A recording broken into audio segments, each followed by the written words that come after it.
মায়ার সৃষ্টি এই প্রখর বুদ্ধিধর বৈজ্ঞানিক এবারে কি অসাধ্য সাধন করলো, জানতে শুনে নিন আজকের গল্প ডক্টর দানিয়ালের আবিষ্কার। শুরু হচ্ছে ডক্টর দানিয়ালের আবিষ্কার।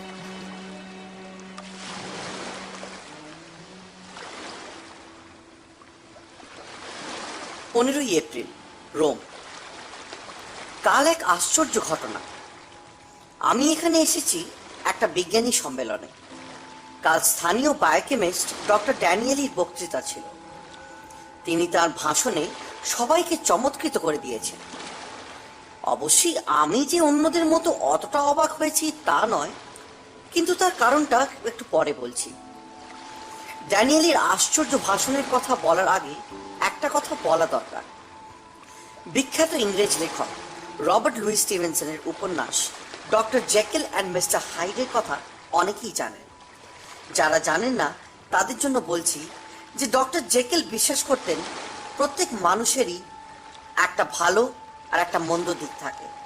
এই মন্দ প্রবৃত্তিগুলো মানুষ দমন করে রাখে, কারণ তাকে সমাজে বাস করতে হলে সমাজের কতগুলি নিয়ম মানতে হয়। কিন্তু ডক্টর জেকেল দাবি করেছিলেন তিনি এমন ওষুধ বানাতে পারেন যে ওষুধ কেউ খেলে তার ভিতরের হীন প্রবৃত্তিগুলো বেরিয়ে এসে তাকে এক নৃশংস জীবে পরিণত করবে। ডক্টর জেকেলের কথা কেউই বিশ্বাস করেননি। তাই তিনি তার গবেষণাগারে ঠিক এই রকমই একটা ওষুধ তৈরি করে নিজের ওপর প্রয়োগ করে এক ভয়ঙ্কর মানুষ মিস্টার হাইডে পরিণত হয়েছিলেন।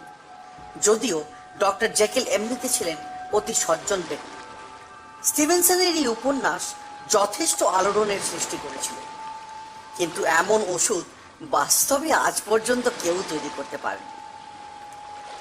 ড্যানিয়েলি দাবি করেছেন যে তিনি করতে চলেছেন, এবং ড্যানিয়েলির আগেই গিরডিতে আমার ল্যাবরেটরিতে আমি করেছি। আমার ওষুধ আমি নিজে খাইনি, কিন্তু আমার পোষা বেড়াল নিউটনকে এক ফোঁটা খাইয়েছিলাম। খাওয়ানোর 3 মিনিটের মধ্যেই সে আমাকে অত্যন্ত হিংস্রভাবে আক্রমণ করে আমার ডান হাতে আঁচড় দিয়ে আমাকে জখম করে। আমি আমার ওষুধের নাম দিয়েছিলাম এক্স। একই সঙ্গে অ্যান্টি এক্স নামে আরেকটা ওষুধ বার করি, যেটা এক্স এর অ্যান্টিডোট, অর্থাৎ যেটা খেলে মানুষ আবার স্বাভাবিক অবস্থায় ফিরে আসতে পারে। নিউটনকে অ্যান্টি এক্স খাইয়ে শান্ত করতে হয়েছিল। ড্যানিয়েলির বক্তৃতার সময় তার অবস্থা জেকেলের মতনই হয়েছিল। অন্তত 3 জন বৈজ্ঞানিক, ইংল্যান্ডের ডক্টর স্টোবেন, জার্মানির প্রফেসর ক্রুগার ও স্পেনের ডক্টর গোমেজ ড্যানিয়েলির কথা তীব্র প্রতিবাদ করেন। ফলে মিটিংয়ে একটা তুমুল বিশৃঙ্খলার সৃষ্টি হয়। ড্যানিয়েলির পক্ষে তার মেজাজ ঠিক রাখা কঠিন হয়ে পড়ে। এমনিতে ড্যানিয়েলির সঙ্গে আমার এখানে এসেই আলাপ হয়েছে। অত্যন্ত বিনয়ী, নম্র স্বভাবের লোক বলে মনে হয়েছিল। অনেকদিন পরে একটা বিজ্ঞানী সম্মেলনে আজকের মতো একটা গোলযোগ হতে দেখলাম। আমি অবশ্যই আমার নিজের ওষুধের কথা ড্যানিয়েলি বা অন্য কাউকে বলিনি। ড্যানিয়েলি বললেন তার ওষুধ 2-1 দিনের মধ্যেই তৈরি হয়ে যাবে। তারপর সেটা তিনি নিজের উপর পরীক্ষা করে দেখবেন, যেমন স্টিভেনসনের গল্পে ডক্টর জেকেল করেছিলেন। ব্যাপারটা আমার ভালো লাগলো না, কারণ এক্সপেরিমেন্ট যদি সফল হয় তাহলে ওষুধ খাওয়া ড্যানিয়েলি কিরকম ব্যবহার করবে তা বলা কঠিন। নিউটনের যা হিংস্র ভাব দেখেছি তাতে আমার রীতিমতো ভয় ঢুকে গেছে। আজ আর 8 ঘন্টার মধ্যেই ডেলিগেটদের লাঞ্চ আছে। আমি আছি হোটেল সুপারবাতে, এখানেই একতলায় ডাইনিং রুমের লাঞ্চ। সম্মেলন চলবে আর 2 দিন, তারপর আরো 2-3 দিন রোমে থেকে দেশে ফিরব।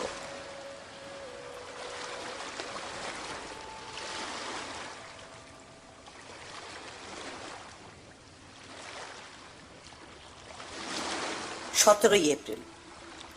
আজ সম্মেলনের পরে ড্যানিয়েলির সঙ্গে দেখা করলাম। বললাম তার বক্তৃতায় তিনি যা বলেছেন তা আমি বিশ্বাস করি। আমারও একই মত। তাতে ভদ্রলোক যার পর নাই খুশি হলেন।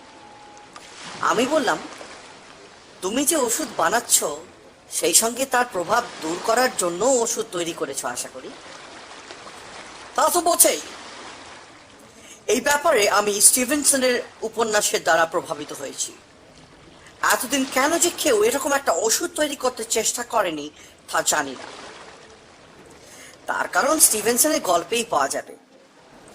যদি সেই ওষুধ মিস্টার হাইডের মতন এমন মানুষ তৈরি করতে পারে, তাহলে সে ওষুধ খাওয়ার কিরকম বিপদ সে তো বুঝতেই পারছো।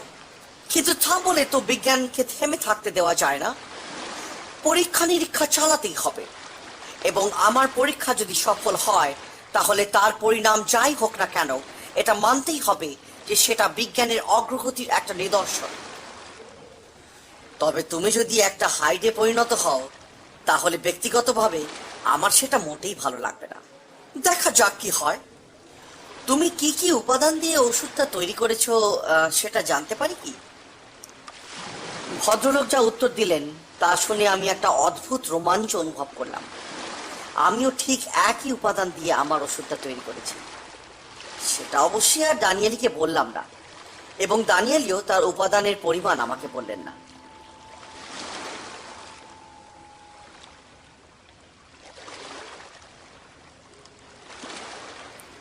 এপ্রিল। আজ কাগজে সাংঘাতিক খবর। ডক্টর স্টোবিংকে পাওয়া যাচ্ছে না। আমাদের হোটেল টাইবার নদীর ওপর। স্টোবিং নাকি রোজ ডিনারের আগে টাইবারের ধার ধরে হাঁটতেন। আজকেও গিয়েছিলেন, কিন্তু আর ফেরেননি। পুলিশ সন্দেহ করছে যে কোনো গুন্ডার হাতে নিহত হয়েছেন তিনি, এবং গুন্ডারা তার মৃতদেহ টাইবারের জলে ফেলে দিয়েছে। আমার কিন্তু ধারণা অন্যরকম। স্টোবিং ড্যানিয়েলির বক্তৃতার পর তার তীব্র প্রতিবাদ করেছিলেন এবং ড্যানিয়েলিকে অবৈজ্ঞানিক আখ্যা দেন। ড্যানিয়েলিও বলেছিলেন তার ওষুধ 2 দিনের মধ্যেই তৈরি হয়ে যাবে। আমি টেলিফোন ডাইরেক্টরি খুলে দেখলাম যে ড্যানিয়েলির বাড়ির ঠিকানা হচ্ছে 27 নম্বর ভিয়া স্যাক্রামেন্টো। আমি আর দেরি না করে একটা ট্যাক্সি নিয়ে সোজা তার বাড়িতে চলে গেলাম। বাড়ি খুঁজে পেতেও কোনো অসুবিধে হলো না, কিন্তু গিয়ে শুনি ড্যানিয়েলি বাড়ি নেই। ড্যানিয়েলির চাকর দরজা খুলেছিল। আমাকে জিজ্ঞেস করলো, সিনিয়র আলবার্টির সঙ্গে কথা বলবেন? তিনি কে? তিনি প্রফেসর ড্যানিয়েলির সহকর্মী। বেশ, তাকেই ডাকো। চাকর চলে গেল। 2 মিনিটের মধ্যেই একটি বছর 30-এর যুবক বৈঠকখানায় এসে ঢুকলো। কালো চুল, কালো চোখ, বুদ্ধিদীপ্ত চেহারা। তুমি কি ড্যানিয়েলের সহকর্মী? সহকর্মীর চেয়ে সহকারী বললেই ঠিক হবে। আমি মাত্র 3 বছর দানিয়েলির সঙ্গে আছি। আপনি কি ভারতীয় বৈজ্ঞানিক প্রফেসর শঙ্কু? আমি বললাম হ্যাঁ। যুবকের চোখ জলজল করে উঠল। বলল, আমি আপনার বিষয়ে অনেক শুনেছি। আপনার আবিষ্কার সম্বন্ধে অনেক বইও পড়েছি। আপনার দেখা পেয়ে অত্যন্ত গর্ববোধ করছি। সে কথা শুনে আমারও খুব ভালো লাগছে, কিন্তু আমি ডক্টর ড্যানিয়েলির সঙ্গে দেখা করতে এসেছিলাম। তিনি কখন আসবেন? যে কোনো মুহূর্তে। তিনি বাজারে গেছেন কিছু কেনাকাটা করতে। আপনি একটু বসে যান। আমি অপেক্ষা করাই স্থির করলাম। সময় কাটানোর জন্য আলবার্টিকে প্রশ্ন করলাম, প্রফেসরের ওষুধ কি তৈরি হয়ে গেছে? হ্যাঁ, সে তো পরশুই হয়ে গেছে। তারপর থেকেই প্রফেসর কেমন যেন একটু অন্যমনস্ক হয়ে পড়েছেন। সামান্য একটা পরিবর্তনও লক্ষ্য করছি ওনার মধ্যে। সেটা যে কি সেটা স্পষ্টভাবে বলতে পারবো না। তিনি কি ওষুধটা খেয়েছেন? তা তো বলতে পারছি না। ওষুধটা উনি সম্পূর্ণ নিজে তৈরি করেছেন। আমি ওকে কোনো রকমভাবেই সাহায্য করিনি। ওষুধের ফর্মুলাও আমি জানি না। তবে ওষুধটা যে হয়ে গেছে সেটা উনি আমাকে বলেছেন। অবশ্যই না বললেও আমি বুঝতাম, কারণ গত 1 মাস উনি সারাদিন ল্যাবে কাজ করেছেন দরজা বন্ধ করে। 2 দিন থেকে ওকে আর ল্যাবে কাজ করতে দেখছি না। দরজার ঘন্টা বেজে উঠল। চাকর এসে দরজা খুলে দিতে দানিয়েলি হাতে একটা প্যাকেট নিয়ে ঢুকলেন। গুড মর্নিং প্রফেসর শঙ্কু, this is very pleasant surprise. আমিও ভদ্রলোককে অভিবাদন জানলাম। বললাম, খবর না দিয়ে এসে পড়েছি বলে আশা করছি কিছু মনে করছেন না। মোটেই না, মোটেই না। You most welcome. তারপর কি খবর বলো? খবর তো তোমার ওষুধের খবর। ওটা তৈরি হলো? হয়েছে বই কি, পরশু রাত্রেই তৈরি হয়ে গেছে। পরীক্ষা করে দেখেছো? আমি 4 চামচের 1 চামচ খেয়ে দেখেছি। তারপর কি হলো জানি না, তার মানে? মাথা ঘুরে অজ্ঞান হয়ে পড়ে গেলাম। সকালে উঠে দেখি আমার বিছানায় শুয়ে আছি আমি। শরীরে কোনো গ্লানি নেই, রাতে কি হয়েছে কিচ্ছু মনে নেই। আজ কাগজে স্টোবিং এর মৃত্যু সংবাদ পড়েছ? পড়েছি বই কি, আর পড়ে অত্যন্ত দুঃখ পেয়েছি। যদিও সে আমার বক্তৃতার প্রতিবাদ করেছিল, কিন্তু সে অত্যন্ত উচ্চ স্তরের বিজ্ঞানী ছিল। স্টোবিং এর মৃত্যু সম্বন্ধে তুমি কোনো সিদ্ধান্তে পৌঁছেছ? এত বোঝাই যাচ্ছে স্থানীয় গুন্ডাদের কীর্তি। তাকে মেরে শুনলাম টাইবারের জলে লাশ ফেল দিয়েছে, আর 2-1 দিনের মধ্যেই অবশ্য সে লাশ আবার ভেসে উঠবে। আমি আর ড্যানিয়েলের সময় নষ্ট করলাম না। তাকে ধন্যবাদ জানিয়ে ট্যাক্সি নিয়ে হোটেলে ফিরে এলাম। ড্যানিয়েলের ওষুধ খাওয়ার কথাটা এখনো মাথায় ঘুরছে। সে যে কিছুই টের পেল না, এটা খুব আশ্চর্যের ব্যাপার।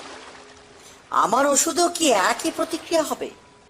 নিউটন যে আমাকে আক্রমণ করে, সেটা কি অজান্তে করে?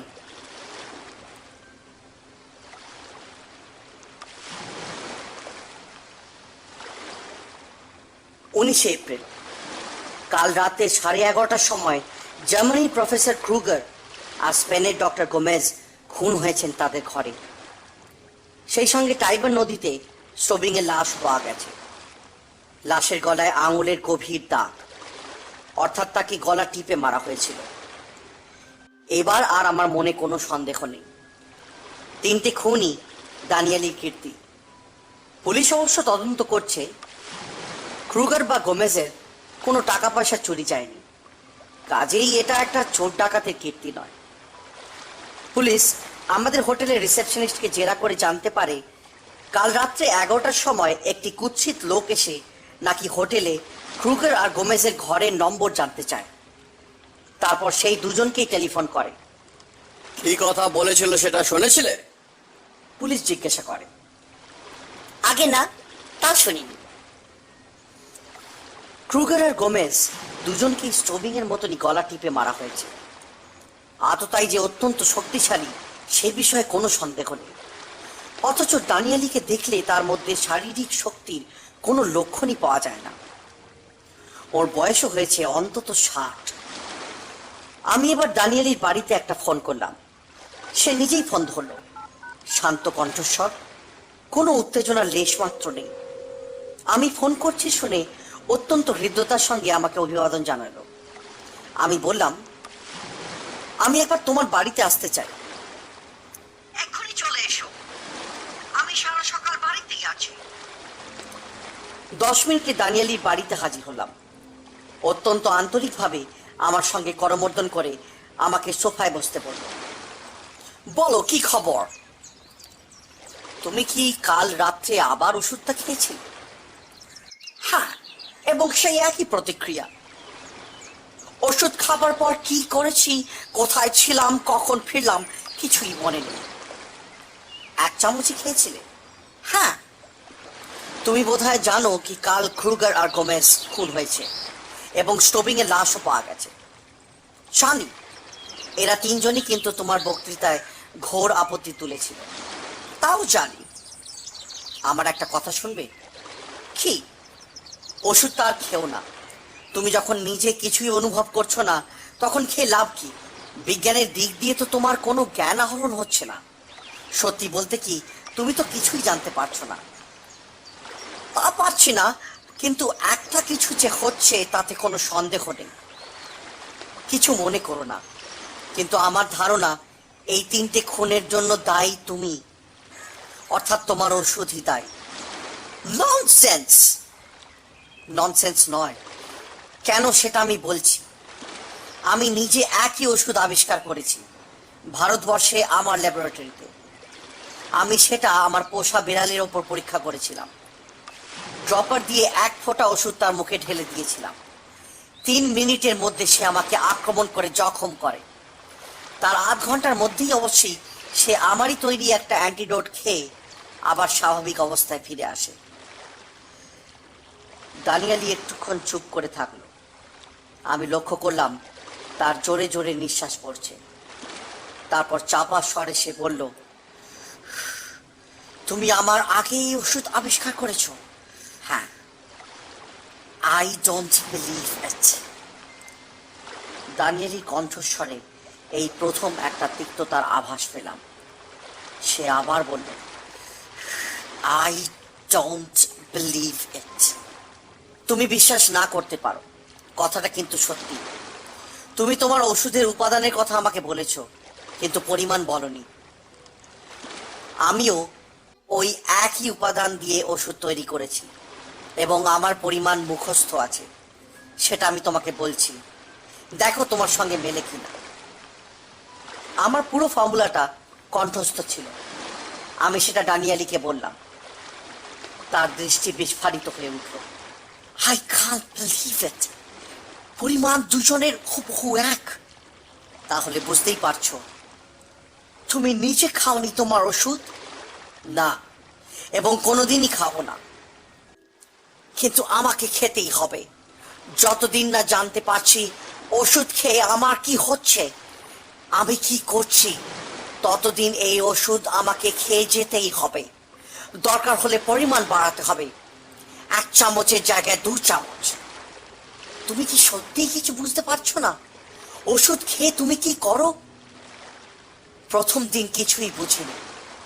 কালকে সামান্য স্মৃতি আছে। আমি জানি আমি বাড়ি থেকে বেরিয়ে আমার গাড়িতে উঠেছিলাম। তোমার কোনো ড্রাইভার আছে?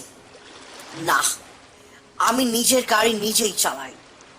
তারপর কি হয় তোমার কিছু মনে নেই? না, কিন্তু এইভাবেই আমি আস্তে আস্তে জানতে পারবো কি আমি কি করছি, আমার কি পরিবর্তন হচ্ছে। এর ফল ভালো হবে না দানিয়ালি। তা না হলেও বিজ্ঞানের খাতিরে এটা আমাকে করতেই হবে। তুমি আর আমি এক লোক নই। আমার কৌতূহল তোমার চেয়ে অনেক বেশি। আমি বুঝলাম দানিয়ালিকে অনুরোধ করে কোনো ফল হবে না। ওর মাথায় ভূত চেপেছে। আমি বিদায় নিয়ে হোটেলে ফিরে এলাম। আমাকে কিছু একটা ভেবে পার করতে হবে। এই দুদিনে দানিয়ালির 3টি শত্রু খুন হয়েছে।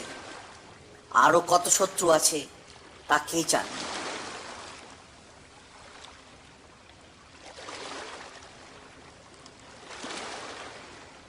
20 এপ্রিল। আজ 4র্থ খুনের খবর কাগজে বেরিয়েছে। রোমের বিখ্যাত পদার্থবিজ্ঞানী ডক্টর বানেনিকে কেউ কাল রাত্রে তার বাড়িতে গিয়ে গলা টিপে মেরে এসেছে। পুলিশ গলায় আঙুলের ছাপ পেয়েছে। সেই অনুসারে তারা অনুসন্ধান চালাচ্ছে। আমি তো অবাক। এ আবার কে খুন হলো, কেন? আমি 10টা পর্যন্ত অপেক্ষা করে দানিয়ালির বাড়িতে আলবার্তিকে ফোন করলাম। আলবার্তি ফোন ধরার পর বললাম, তুমি একবার আমার হোটেলে আসতে পারবে? আমার ঘরের নম্বর হচ্ছে 713। বিশেষ দরকার আছে তোমার সঙ্গে। 15 মিনিটের মধ্যেই আলবার্তি আমার ঘরে চলে এলো। আমি তাকে প্রথমেই বললাম, আমার একটা বিশ্রী সন্দেহ হচ্ছে যে এই কদিনে যে খুনগুলো হয়েছে সেগুলো দানিয়ালির কীর্তি। সে ওষুধ খেয়ে এই কাণ্ডটি করেছে। তোমার কি মনে হয়? আমারও কাল থেকে সেই ধারণাই হয়েছে। কারণ যারা খুন হয়েছে তারা প্রত্যেকেই কোনো না কোনো সময় দানিয়েলের বিরুদ্ধে কিছু বলেছে, তার কথা বিশ্বাস করেনি বা তার কথার প্রতিবাদ করেছে। কিন্তু কাল রাতে যিনি খুন হলেন এই বানানি ভদ্রলোকটি কে? উনি এখানকার একজন বিখ্যাত পদার্থবিজ্ঞানী। দানিয়েলির একটা প্রবন্ধের তীব্র প্রতিবাদ করে তিনি বছর 3 আগে একটা প্রবন্ধ লেখেন। সেটা একটা পত্রিকায় বেরিয়েও ছিল। সেই রাগ দানিয়েলি এখনো ফলেননি? তাই তো দেখছি। এবং দানিয়েলিকে কোনো না কোনো সময় আক্রমণ করেছেন এরকম বিজ্ঞানী রোমে অনেক আছে। প্রফেসর তুচ্ছি, ডক্টর আমাটি, ডক্টর মাৎসিনি, আর কত নাম করব। আমার এখন ধারণা হয়েছে এদের প্রত্যেকের উপরই দানিয়েলি রাগ পুষে রেখেছেন। এতদিন কিছু করেননি কারণ দানিয়েলি এমনিতে খুবই ভদ্র এবং অমায়িক ব্যক্তি। কিন্তু এই ওষুধই হয়েছে ওর কাল। আর একটা কথা আমি আপনাকে বলতে চাই। কি? আপনি বোধহয় প্রফেসরের আগেই এই ওষুধ তৈরি করেছেন, তাই না? সেটা তুমি কি করে জানলে? আমি কাল প্রফেসরের সাথে লাঞ্চ করছিলাম, উনিই বললেন। এবং যেভাবে বললেন তাতে মনে হয় না যে উনি আপনার ওপর খুব প্রসন্ন। তাই কি? ঠিক তাই। এবং আমি বলি, আপনি সাবধানতা অবলম্বন করুন। রাত্রে আপনার ঘরে কাউকে ঢুকতে দেবেন না। শুধু তা হলেই তো হবে না, এখানে হত্যাকাণ্ড যে চলতেই থাকবে।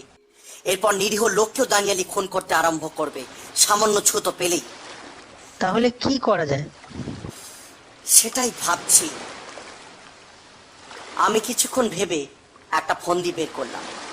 বললাম, তুমি প্রফেসরের ল্যাবরেটরিতে যাও? হ্যাঁ, যাব না কেন, দিনের বেলাতে যাই। ওই ওষুধ কি তোমার নাগালের মধ্যে থাকে? না, ওটা উনি আলমারিতে বন্ধ করে রাখেন, চাবি ওর কাছেই থাকে। আমি আরেকটু ভাবলাম, তারপর বললাম, তুমি কি ওই বাড়িতেই থাকো? না, আমি সকাল 10টার সময় আসি, আবার সন্ধ্যে 6টায় বাড়ি চলে যাই। ওই ল্যাবরেটরির চাবি তোমার কাছে আছে? তা আছে। তাহলে রাত্রে আমাদের দুজনকে ওর ল্যাবরেটরিতে ঢুকতে হবে। ও যাতে ওষুধ আর না খায় তার ব্যবস্থা করতে হবে। কাল আমি একটু মিলান যাচ্ছি, পরশু সন্ধ্যাবেলা আপনার কাছে চলে আসব। বেশ, তাই কথা রইল। আলবের্তি চলে গেল। ঘটনাটা আজ ঘটলেই ভালো হতো, কিন্তু উপায় নেই, আলবের্তিকে প্রয়োজন।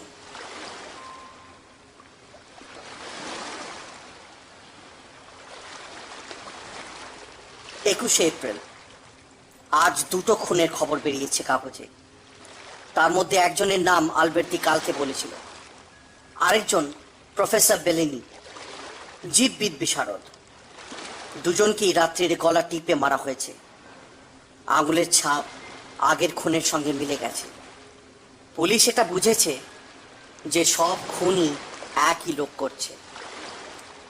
বেলিনির চাকর পুলিশকে বলেছে যে রাত 11টার সময় সে দরজার ঘন্টা শুনে দরজা খুলে দেখে যে একজন বিভৎস দেখতে লোক দরজার বাইরে দাঁড়িয়ে আছে। জিজ্ঞেস করতে সে বলে তার নাম আর্তুরো ক্রোচে। ক্রোচে বেলিনির সঙ্গে দেখা করতে চায়। বেলিনি তখনও ঘুমোতে যাননি।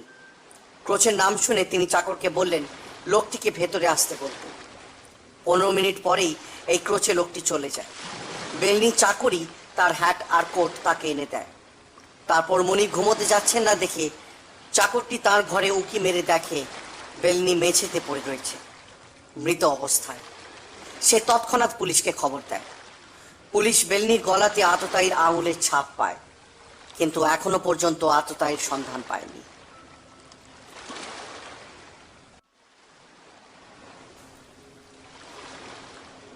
তেইশে এপ্রিল। কাল রাতের সাংঘাতিক ঘটনার বর্ণনা দেওয়ার ক্ষমতা আমার নেই, কিন্তু তাও যথাসাধ্য চেষ্টা করছি। কাল সকালে রোমের কিছু দ্রষ্টব্য দেখতে বেরিয়েছিলাম একটা ট্যুরিস্ট দলের সঙ্গে। ফিরেছি বিকেল 4:30। তারপর কফি খেয়ে টাইবারের ধারে হাঁটলাম আধ ঘন্টা। রাত 8:30 নাগাদ আলবের্তি আমার হোটেলে এলো। আমরা দুজন একসঙ্গে ডিনার খেলাম। তারপর স্থির করলাম 10:30 নাগাদ দানিয়েলির বাড়ি যাব। বাড়ি যাব মানে বাড়ির ওপর ওত পেতে থাকবো। ল্যাবরেটরিটার বাইরে থেকে দেখা যায়। তার আলো জ্বললেই বুঝবো দানিয়েলি ঢুকেছে। তখন আমরা বাড়িতে গিয়ে ঢুকবো। দানিয়েলির পাড়াটা এমনিতেই নির্জন, তার উপরে রাত্রে তো বটেই।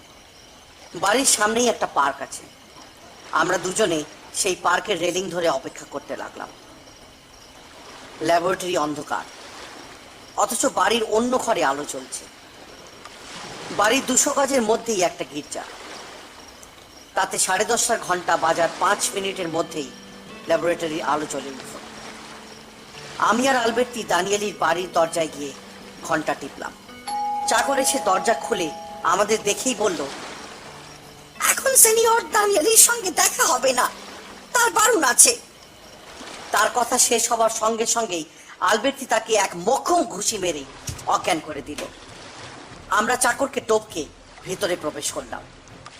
আলবের্তি বলল, ফলো মি। সিঁড়ির পাশে একটা ঘর পেরিয়ে একটা প্যাসেজ, সেটা দিয়ে বাঁ দিকে হাত 10 গেলেই ল্যাবরেটরির দরজা। দরজা অল্প ফাঁক, তা দিয়ে আলো এসে বাইরে পড়েছে। প্যাসেজে কোনো আলো জ্বলছে না। আমি আলবের্টিকে ফিসফিস করে বললাম, আমি ভেতরে ঢুকছি, তুমি দরজার বাইরে থেকো, দরকার হলে তোমাকে ডাকবো। তারপর ল্যাবরেটরির ভেতরে ঢুকেই দেখলাম ড্যানিয়েলি আমার দিকে পিঠ করে একটা খোলা আলমারির সামনে দাঁড়িয়ে একটা বোতল থেকে চামচ ওষুধ ঢালছে। ড্যানিয়েলি! আমার গলা শুনে সে চরকি বাজির মতো ঘুরে আমাকে দেখে চোখ কপালে তুলে বলল, সে কি, তুমি নিজেই এসে গেছো? আমি তো তোমারই হোটেলে যাচ্ছিলাম। এই বলার সঙ্গে সঙ্গে সে ওষুধটা খেয়ে ফেলল। আর তারপরে অবাক হয়ে চোখের সামনে দেখলাম যে মুহূর্তের মধ্যে তার চেহারার পরিবর্তন হবে। সে এখন আর সৌম্যদর্শন বৈজ্ঞানিক নয়, সে হিংস্র চেহারার আধা মানুষ আধা জানোয়ার। এরপরে সে আর এক মুহূর্ত সময় না নিয়ে আমার উপর ঝাঁপিয়ে পড়ল। আমি বিদ্যুৎ বেগে পাশ কাটাবার সঙ্গে সঙ্গে আমার মাথায় চরমফন্দিটা এসে গেল। দানিয়ালি হাত দুটো বাড়িয়ে আমার দিকে আবার লাফ দেবে, ঠিক সেই মুহূর্তেই আমি আলমারি থেকে রাখা ওষুধের বোতলটা হাতে নিয়ে এক ঢোক ওষুধ মুখে পুরে দিলাম। তারপর শুধু এইটুকুই মনে আছে যে আমি ভীম বিক্রমে দানিয়ালির ওপর ঝাঁপিয়ে পড়ছি এবং দুজনে একসঙ্গে মেঝেতে পড়ছি জড়াজড়ি অবস্থায়।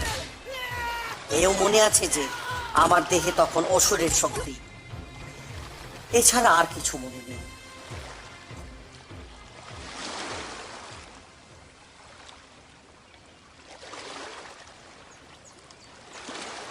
যখন জ্ঞান হলো তখন দেখি আমি হোটেলের বিছানায় শুয়ে রয়েছি। আমার সর্বাঙ্গে বেদনা। আমার প্রায় সঙ্গে সঙ্গেই দরজা খুলে আলবের্টি ঘরে ঢুকলো। আপনি নিজে বিছানা ছেড়ে উঠতে পারবেন না বলে রুম বয়ের কাছ থেকে চাবি নিয়ে দরজা খুলেছি। আশা করি কিছু মনে করবেন না। Good morning. আপনি আছেন কেমন? শরীরে কোনো জখম নেই, কেবল বেদনা। আমি ডাক্তারকে খবর দিয়েছি, তিনি এসে আপনার ব্যবস্থা করবেন। কিন্তু কাল কি হলো? কাল দুই হিংস্র পিশাচকে মরণপণ লড়াই করতে দেখলাম। আমি এসে আপনার পক্ষ না নিলে যে কি হতো বলা যায় না। আমি এককালে বক্সিং করেছি, দানিয়েলিকে একটা আপার কাট মেরে নক আউট করে দিই। তার আগে অবশ্য আপনি ওকে যথেষ্ট কাবু করেছিলেন। ও অজ্ঞান হলে আমি আপনাকে নিয়ে হোটেলে চলে আসি।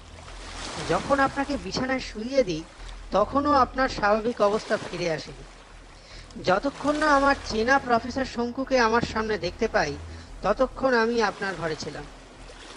তারপর বাড়ি ফিরে আসি, তখন প্রায় রাত 12:30 হবে।